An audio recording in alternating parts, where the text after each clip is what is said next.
Hey y'all. Okay, with all of our parts ordered and hopefully received by now, and the blue screen tool setter set up in Mach 3, we're finally ready to get out here in the shop and get the triple edge finder hooked up, get the breakout board hooked up, and get everything all set and ready to go. Okay, connecting up the breakout board to the Xylotex drive box is extremely easy. What we have here is there's the drive box, then we have our parallel cable, and this is the 3-foot parallel cable that came with the breakout board. And I have it run over here, ignore these black and red wires for a minute here, and plugging into this end of the breakout board. Now the other cable on my setup, I'm using the parallel port on an old PC.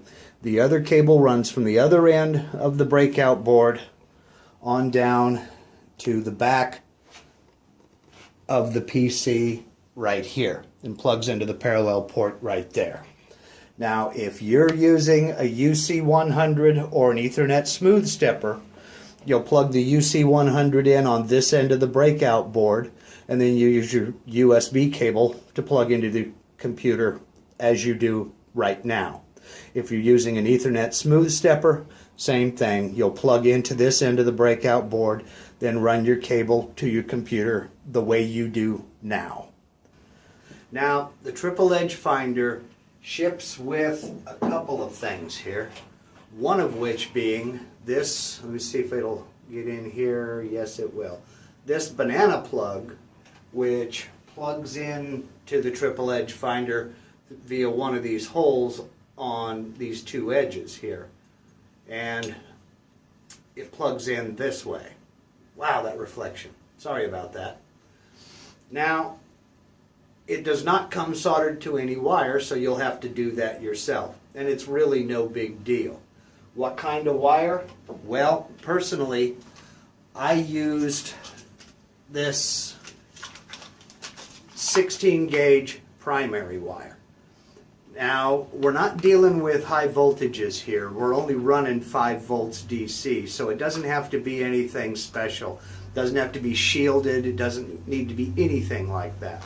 I went with 16 gauge primary wire mainly because it's what I had. I keep a little bit on hand because it's a good size of wire to use. This is a 25-foot roll. You don't need 25 feet.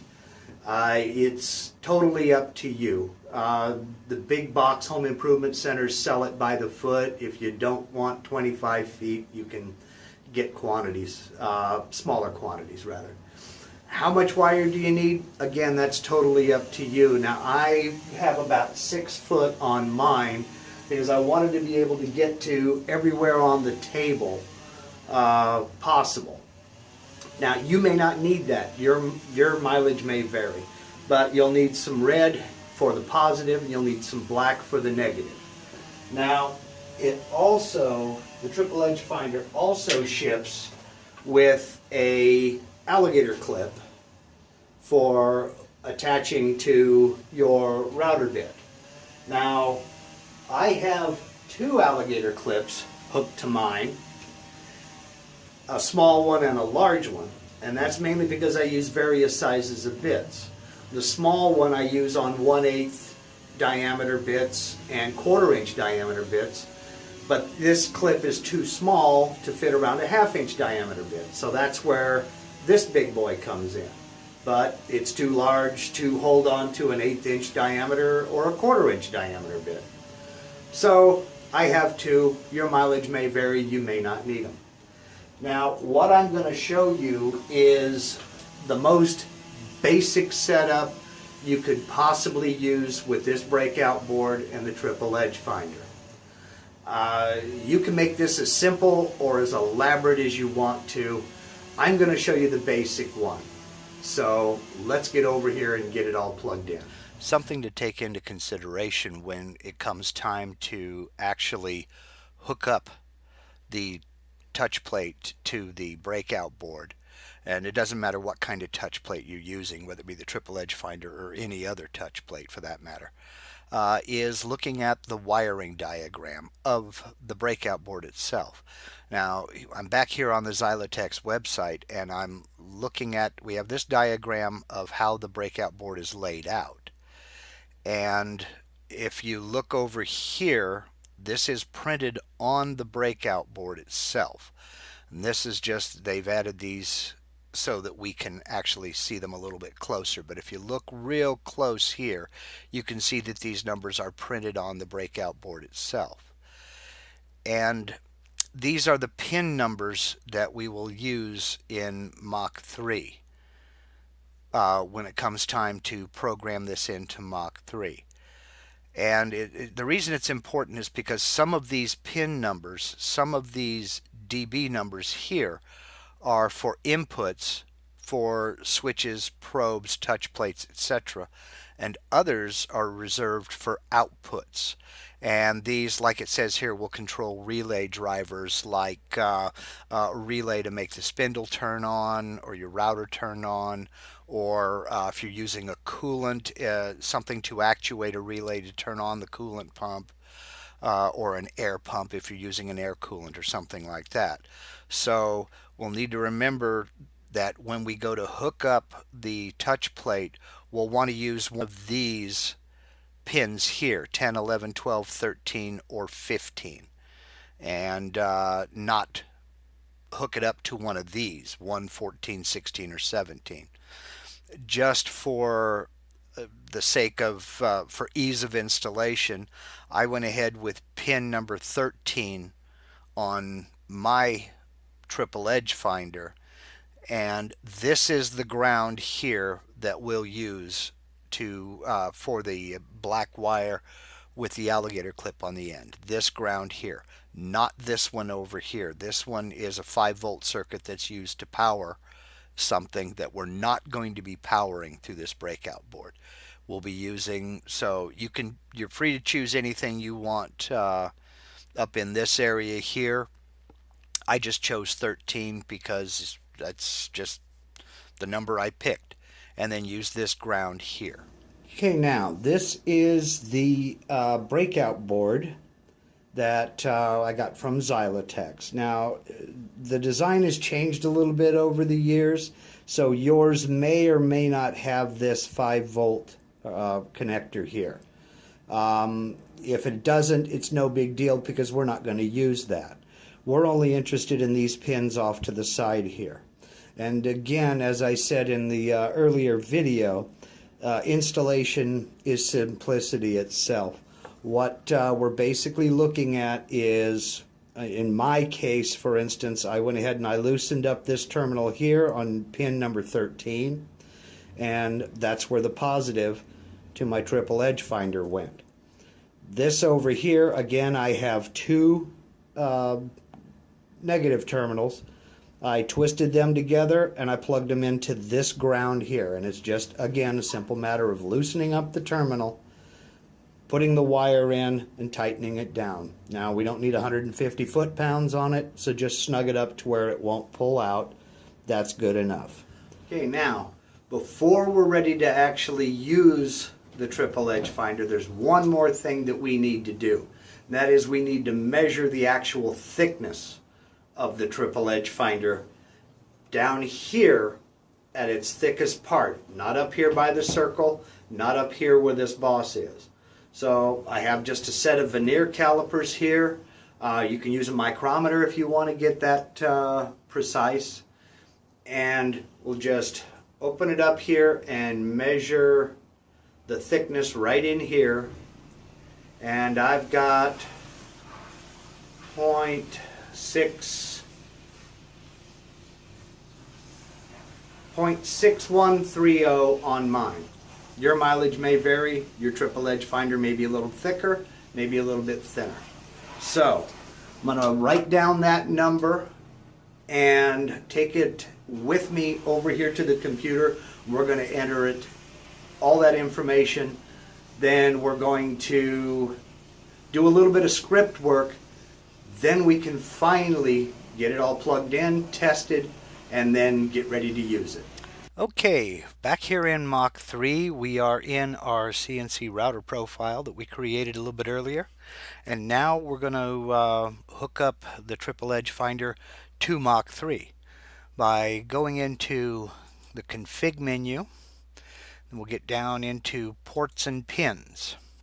Now we want to go over here to input signals, and then we're going to scroll down a little ways until we see probe. Okay, now we're going to go ahead and enable the probe. The port number is going to stay number 1 because that's what parallel port I'm on. Your mileage may vary. If you are using a different port, then that's where you'll select that port. It'll be the same port number as you have up here for your X, your Y, and your Z, and your A. But so in my case, it's port number 1. Then over here on the pin, we're going to enter the pin number that we attach the triple edge finder to out there on the breakout board. So in my case, it's pin, hello, in my case, it's pin 13. And we do want to check active low. Okay. Then we will hit apply. Then click OK. We've triggered an e-stop. We'll go ahead and reset that.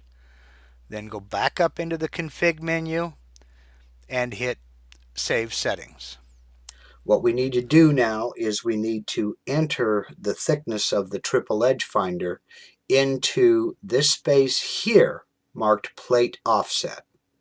And the way we do that is very simple. Just click it and you will enter the thickness of your triple edge finder. Now in my case, mine was 0.6130. Then hit enter. And it seems like a simple point, but if you don't hit enter after entering that number, it won't accept it. Mach 3 will just drop it. And the next time you start it, you'll wonder what happened to your setting. Just hit enter. Then it will save it. Now, that's the thickness of the triple edge finder. And Mach 3 will use that when it comes time to set the Z0 up here. Now, we have one more thing to do, and that is we need to edit the script for the Z down button, which is this yellow arrow with Z minus in it right here. The script that's in here, as I said before, this screen set was designed for a CNC that has a permanent fixed touch plate and a mobile touch plate like the triple edge finder, and limit switches and homing switches. Well, my system doesn't have all of those things. All I have is the mobile touch plate. So I had to edit the script, find another script, and edit it to work with the Xylotex drive box and the triple edge finder. So where will you get the script? Well, I have it posted in the website article for this video over at my website, marklindsaycnc.com. I'll put a link down in the description box below. But basically, it's a text file. I will open up the text file right here. I've downloaded it to my desktop. And it is just Z0 script is what it's called. So we'll open that up in Notepad. I can minimize that folder to get it out of there. And this is it right here. Now, one thing that you will have to do in this script before we cut and paste anything is right here on this line that says call set DRO, then in parentheses 2, 0.125. You'll see over here it says change 0.125 to your plate thickness. Okay, that's what we're going to do. We're going to enter again, we're going to enter again the thickness of our triple edge finder. And in my case, that's 6130. Okay? Click off of that, File, Save. All right? Now what we want to do from here, that we have that saved, we'll hit on the keyboard here, hold down Control and type A. That selects all of that text. Then we'll hit Control C to copy that to the clipboard on the computer. Then we'll go back over here into Mach 3. Then we'll go to the operator menu, Edit Button Script. We'll click that and it appears that nothing has happened. It's waiting for us to choose the button that we want to edit the script on. And in our case, it's this Z button right here. Now when I click on this Z button, this script editor here opens up. Okay, now I'm going to expand this a little bit so you can see what I'm doing here. This is the script for the Z0 button that's in there now that came from Big Text. I don't want to use that. So again, what I'm going to do is hold down Control, tap A, click inside here somewhere, sorry, click inside the window first. Then hold down Control, hit A, that selects all of that, and I'm going to delete it, all of it. Then I will hit Control V and paste our script in here. Okay? Now, before I save this, let me say, if you are going to add a fixed touch plate and the mobile touch plate and the homing switches and the limit switches, instead of deleting Big Tex's script, you might want to copy it and paste it into another text file in Notepad rather than getting rid of it entirely. But if you don't plan on adding all four of those things, then you're safe to go ahead and delete that script and paste this new script in here. Well, now that this new script is pasted here and we've got our triple edge finder plate thickness entered right here, we'll go ahead and hit File, Save. Then we'll close that script editor window. We'll go Config, Save Settings, then close and restart Mach 3. And I can now close Notepad. Now I can go into Mach 3 Loader, start my CNC router profile,